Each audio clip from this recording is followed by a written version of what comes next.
Là, tu vois un peu le résultat. Moins J, d'accord? Plus le O divisé. J'ai mis tout en nombre complexe. Le I représente le nombre complexe, d'accord? Voilà. Tout ça, jusqu'à la fin. Voilà, tu vois bien, 0,2 en haut, 0,2 en bas. Exécute, ça donne ça. En décimale, qu'est-ce que ça donne en décimale? Voilà. 3, 222 moins 11, J. D'accord? Ça nous donne 3,222 moins 11,07 G. Voilà, ça c'est comme en ohm. Tout ça c'est en ohm. Qu'est-ce que ça signifie en fait? Qu'est-ce que ça signifie exactement en fait? C'est beau de trouver ça, mais rappelle-toi, une résistance c'est la partie réelle. D'accord? Et ça c'est la partie imaginaire. Moins, ça c'est 3, 2, 2, 2, tandis que ça c'est moins 11,07 G. D'accord? C'est-à-dire, il s'agit d'un condensateur. Moins J, ça c'est moins 11,07. D'accord? J, c'est 90. Tu vois? Je vois toujours faire. Tu te rappelles lorsqu'on parle de la réactance capacitive? On a X est égal à 1 sur G oméga C. C'est-à-dire, déjà, je fais ça 11,07, d'accord, fois moins 1 et 90. D'accord? Pour que tu vois un peu. Ça, tu multiplies module avec module. Ça, c'est comme si 11,07, 0 fois moins 1, 90. Tu te rappelles de l'exo précédente? Pour multiplier les deux nombres complexes en forme polaire ou phaseur, si tu préfères, on multiplie les modules, ça et ça fait moins. Et on additionne les phases. Ça et ça, 0 et 90, ça fait 90. D'accord?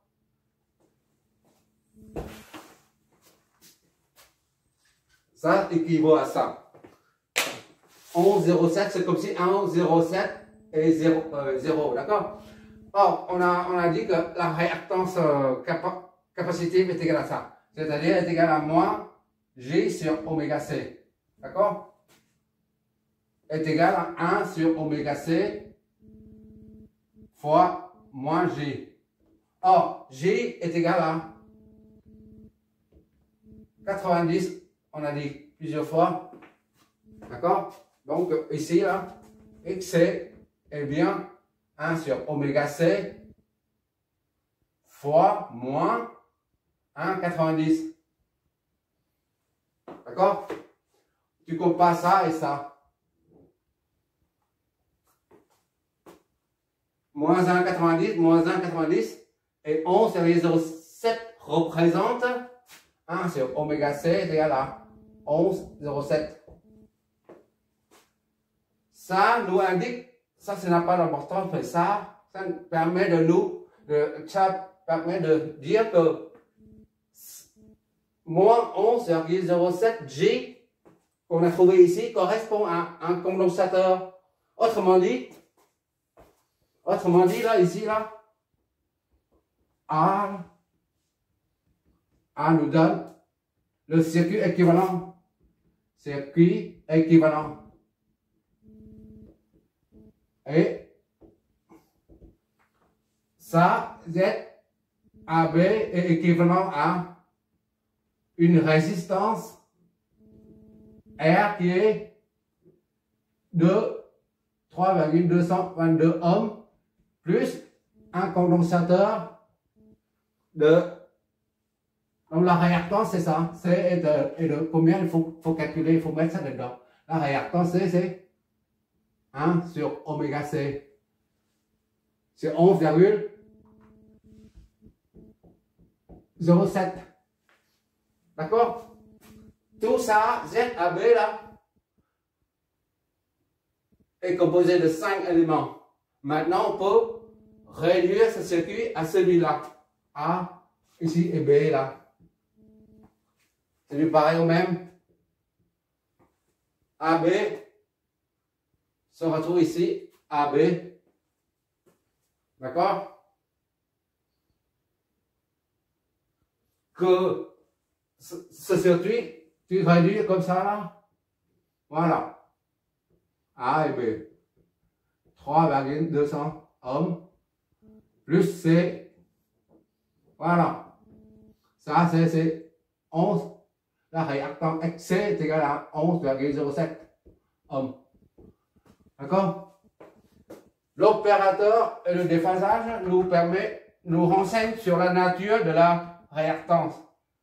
Quand c'est négatif, on voit ici qu'il s'agit d'un condensateur. Et quand c'est positif, c'est un réactance inductive. Quand c'est positif, J oméga L, on met oméga L devant, ça fait J. D'accord?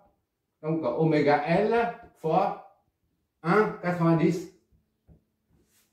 J est égal à 1,90 là. Oméga L te laisse comme ça. Là c'est plus, là c'est moins. Tu vois? Quand tu vois ainsi moins là comme ça, là, un nombre complexe dont l'imaginaire est négatif, il s'agit d'un condensateur. D'accord? Là, il s'agit d'un condensateur, il y a un signe moins, c'est un condensateur. Mais là, ce que tu trouves, par exemple, ici, c'est plus 11,07 par exemple. Et bien, ce sera une bobine d'inductance. Puisque le J, là, c'est positif ici. Là. Tu transformes, après, il y a un plus 1,90. Ça correspond à XN. Mais pour le premier circuit, on a ZAB là, qui est égal à ça. Donc le premier circuit est réduit à ça. On peut remplacer le premier circuit par ces deux composants. Ce que tu verras, tu verras là, le résultat des simulations. Je fais ça et ça, les deux en même temps. D'accord? Maintenant, on va faire la même chose pour le deuxième circuit, d'accord? On efface ça.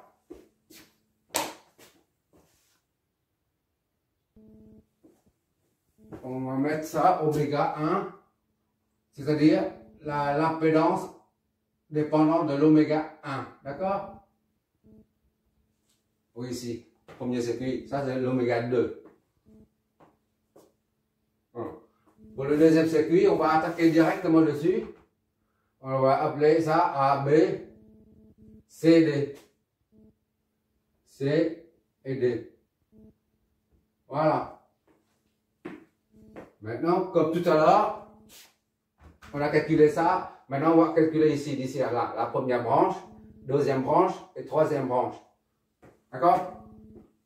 Pour cette branche-là,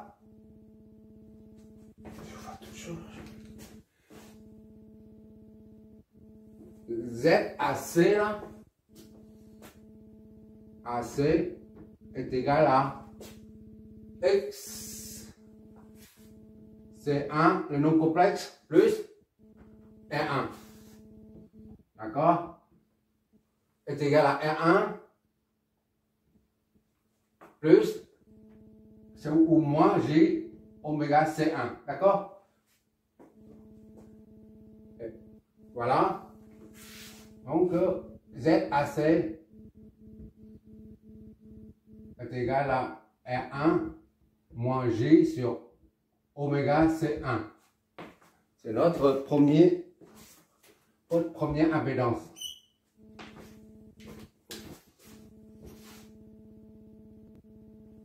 Maintenant, on va calculer ZCB. ZCB est égal à la réactance X C2, capacité X C2, d'accord? Il n'y a que ça. D'accord? Parce qu'on prend seulement cette branche. Est égal à moins J sur oméga C2. ZCB est égal à moins J sur oméga C2. D'accord?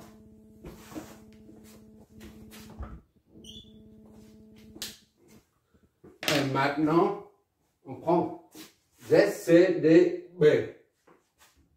ZCDB est égal à R2 plus ça. R2 plus ça, XL, un rappel, J oméga L. D'accord? XL, la réactance inductive. Donc on applique ça, la formule. G XL. D'accord? Donc, c'est égal à R2 plus J oméga L. Bien sûr, oméga ici, oméga là et oméga là concerne est égal à 10. Hein. C'est pas comme tout à l'heure. Ça, c'est oméga 1. Ça, c'est oméga 2. D'accord?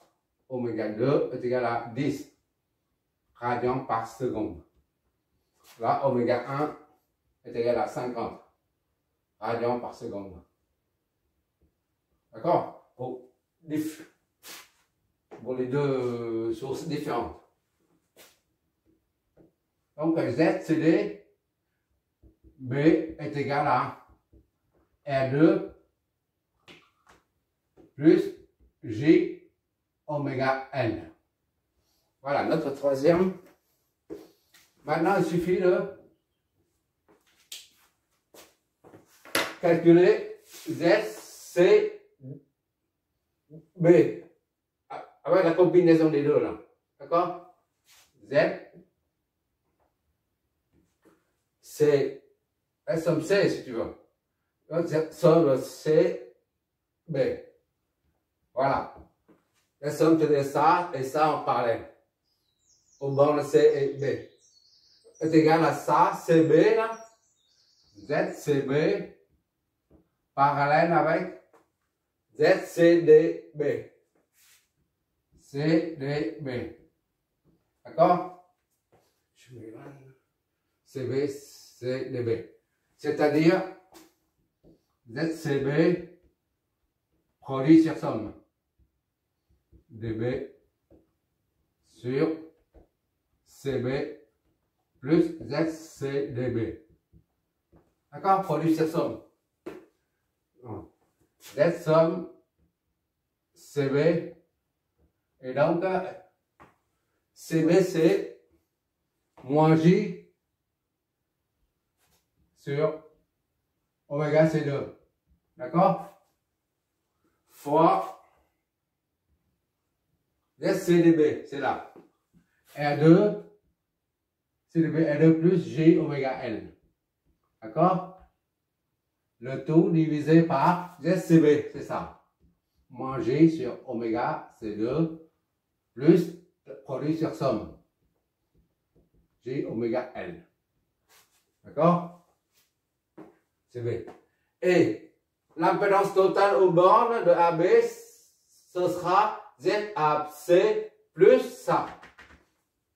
Z in est égal à ZAB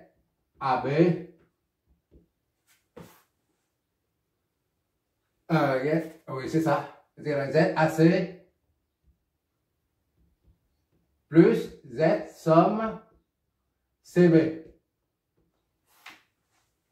D'accord?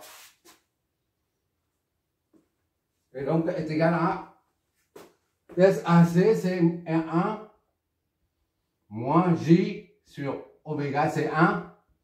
D'accord? C'est ça, AC plus Z somme CD. C'est plus tout ça. CB plus tout ça. Plus moins J sur oméga C2 fois R2 plus J oméga L, d'accord, sur tout ça,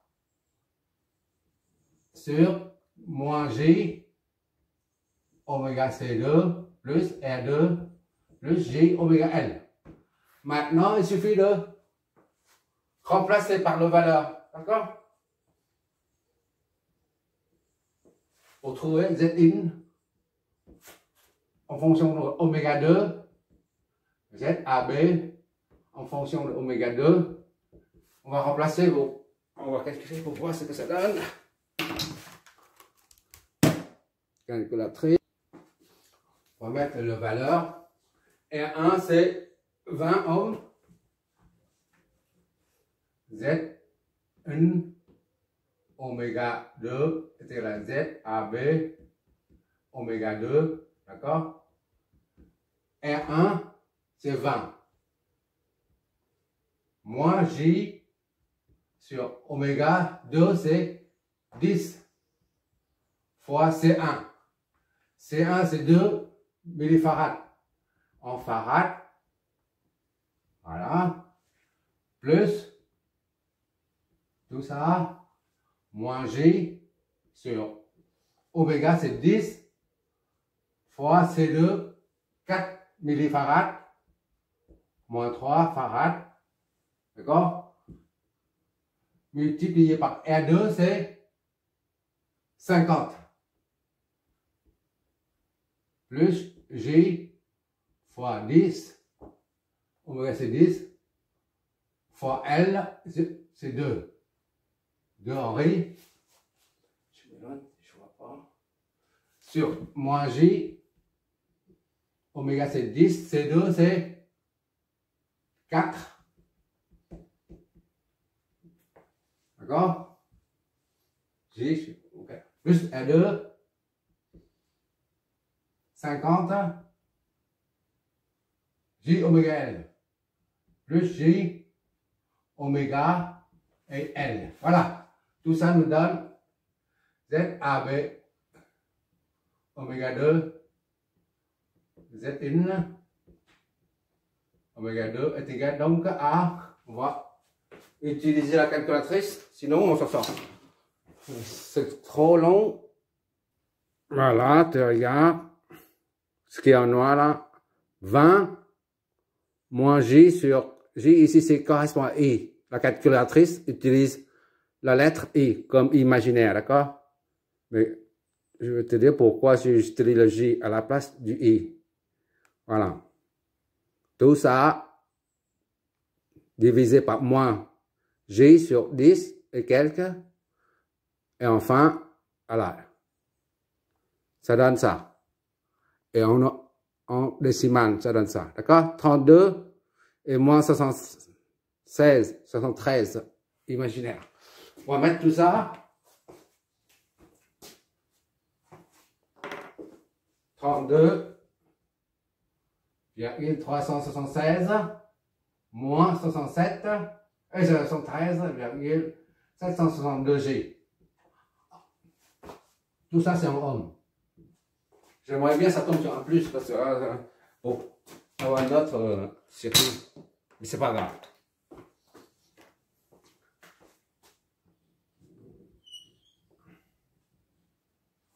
Ça, oméga 2. Ah, c'est l'impédance d'entrée du deuxième circuit qui fonctionne à la cadence, à la fréquence, à la pulsation 10 radians par seconde.